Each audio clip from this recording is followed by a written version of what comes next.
अस्सलाम वालेकुम। अपना स्टार्ट करते हैं सेकंड टॉपिक का जो रिमेनिंग पार्ट है। तो चलिए स्टार्ट करते हैं आज का लेक्चर। सबसे पहले इसमें स्पीशीज़ के बारे में बताया गया है।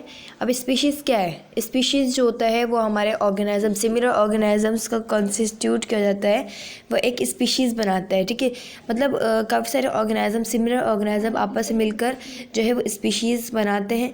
Members of the same species living in a close associations in a given area are considered a populations. मतलब जो स्पीशीज़ होंगे वो आपस में एक क्लोज एसोसिएशन के साथ रहेंगे। अब वो जो है एक एरिया देंगे हमें, जो कि कंसिडर करेगा एक पॉपुलेशंस को। ठीक, अब उसके बाद में बस कम्युनिटी मेंबर्स क्या होता है कि population of a several species living and interacting in the same area form a community. अब इसी तरह से ये जो है वो तरीक़ेकार चलता हुआ आ रहा है कि जिस तरह से पहले सेम ऑर्गेनिज्म जो है आपस में मिलकर स्पीशीज़ बनाते हैं, अब वही स्पीशीज़ हमारे पास आपस में मिलकर जो है पॉपुलेशंस बनाती हैं, जो एरिया देती है तो पॉपुलेशन कहेंगे। और पॉपुलेशंस भी हमारे पास जो लिविंग होती है, स्पीशीज़ लिविंग जो होती हैं वो आपस में मिलकर जो है सेम एरिया में मिलकर हमें कम्युनिटी देती हैं। अब community with its environments including land, water, atmosphere constitute an ecosystem. अब हमारे पास कम्युनिटी क्या होती है? कम्युनिटी हमारे माहौल, ज़मीन, पानी, मिट्टी, ये सब मिलकर जो आपस में एक इकोसिस्टम बनाती हैं। ठीक है, finally the entire surface region of the earth inhabited by a living things is a biosphere.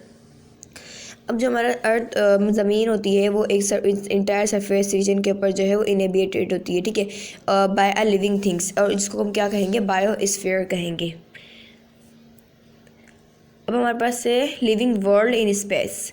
Life arose in this world almost 2.5 billion years ago. जो ज़िंदगी है हमारे पास वो जो है 2 और उससे मज़ीद बिलियन सालों पहले वजूद में आई थी। और it has been postulated that the first living forms were of a simple unicellular organisations. जो सब में पहले जो लिविंग फॉर्म में मिला था वो हमें बस क्या था? वो यूनिसेलुलर ऑर्गेनाइजेशंस था। As a consequence of a gradual modifications in genetic materials of a some और all of those are living forms, new types of living organisms were evolved. ठीक, the and this provided the basis of for the present day diversity in the form of organisms.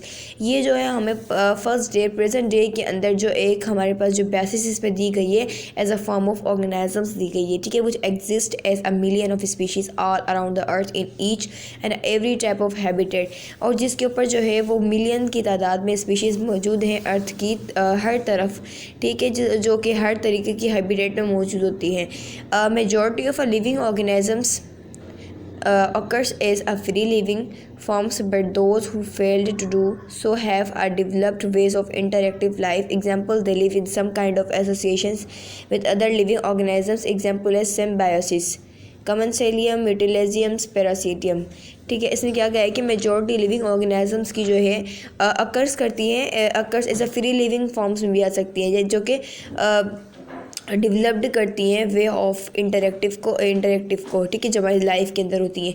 Examples में दी गई है कि they live in some kind of associations, और दूसरे living जानदार organisms के साथ जो है वो एसोसिएशंस मतलब क्लोज एसोसिएशन में रह सकती हैं। अब इसकी एग्जांपल्स हमारे पास है सिम्बायोसिस है। अब सिम्बायोसिस में हम कमनसेलियम, यूटिलेजियम्स, पैरासाइटम्स, ईटीसी। ठीक है, अब हमारे पास है living world in times. As stated earlier the first living forms were simple. जो पहला लिविंग फॉर्म्स में था वो सिंपल था, यूनिसेलुलर ऑर्गेनाइजेशंस। वो क्या चीज़ थी? वो यूनिसेलुलर ऑर्गेनिज्म था। ठीक, how did we come to know this? हमने वो किस तरह से जाना इन चीज़ों के बारे में? Another query comes to mind, how and when did the present day organisms developed? इस प्रेजेंट डे के अंदर जो है ये ऑर्गेनिज्म किस तरह से डेवलप हुआ? And such questions can be solve through the study of fossils which are the remains of ancient organisms that lived in ancient times.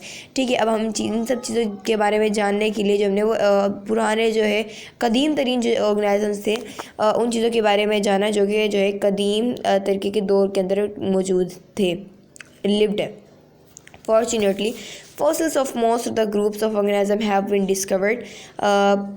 Fortunately मतलब कि तकरीबन जो है वो जो है बहुत सारे ऑर्गेनिजम्स के जो ग्रुप थे वो जो डिस्कवर्ड हुए। And age of fossils can be determined by using number of techniques. अब जो एज होती है फॉसिल्स की उसको जो है वो डिटरमाइन किया जा सकता है किसी चीज़ की टेक्निक्स को इस्तेमाल करके। And through this techniques and इन तरीक़ों की टेक्निक्स के ज़रिए and it has been discovered that fossils of a different groups of organisms have a different as.